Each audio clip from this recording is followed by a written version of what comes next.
Assalamualaikum warahmatullahi wabarakatuh. Perkenalkan, nama saya Elasaf Agung Bambudi. Saya dari kelas 11 TKJ 1. Di sini saya akan mempresentasikan tentang OSI layer. Apa itu sih OSI layer? OSI adalah standar komunikasi yang ada di dalam jaringan komputer itu sendiri.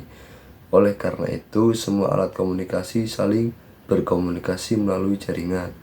OSI dibuat ISO tahun 1977 di Eropa.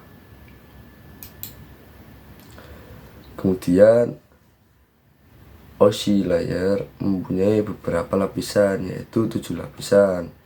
Yang pertama ada yang lapisan ketujuh ada application, presentation, session, transport, network, data link, dan terakhir adalah fisikal. Kemudian dari ketujuh lapisan tersebut mempunyai fungsi dan contohnya masing-masing.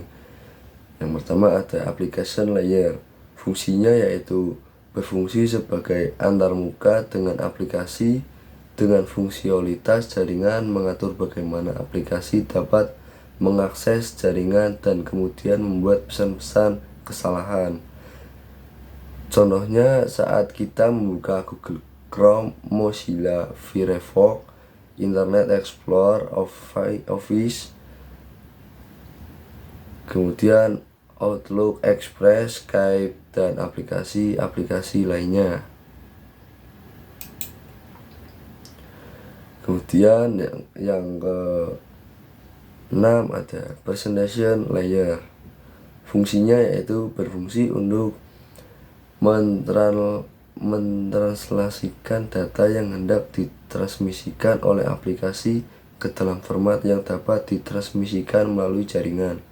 Contohnya saat kita membuka sebuah website Softflow, misalnya mereka presentation layer ini akan mengkonversi website no menjadi bilek. Setelah dikonversi menjadi bilangan biner, layer presentation akan mengenkripsi data tersebut agar terjaga kerahasiaannya.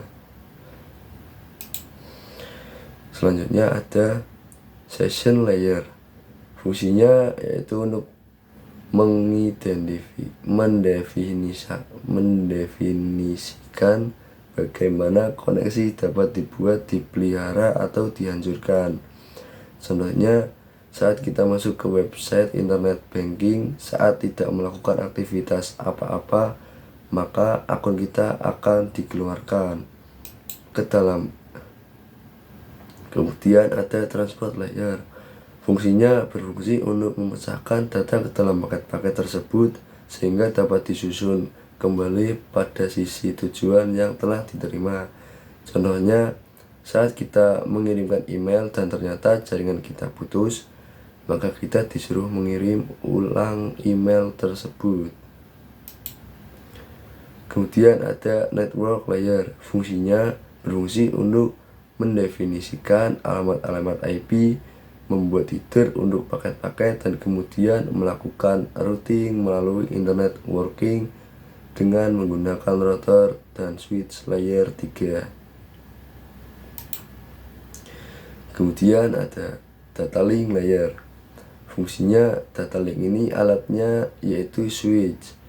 Fungsi switch yaitu menghubungkan komputer dalam satu subnet. Untuk switch ini, ketika PC1 ingin mengirimkan paket ke PC2, switch akan mengirimkan ke PC2 saja, tidak dengan PC3. Dan yang terakhir ada physical layer. Fungsinya berfungsi untuk mendefinisikan media transmisi jaringan, metode pesinyalan, sinkronisasi bit, arsitektur jaringan, atau seperti halnya Ethernet atau token ring, topologi jaringan, dan pengkabelan.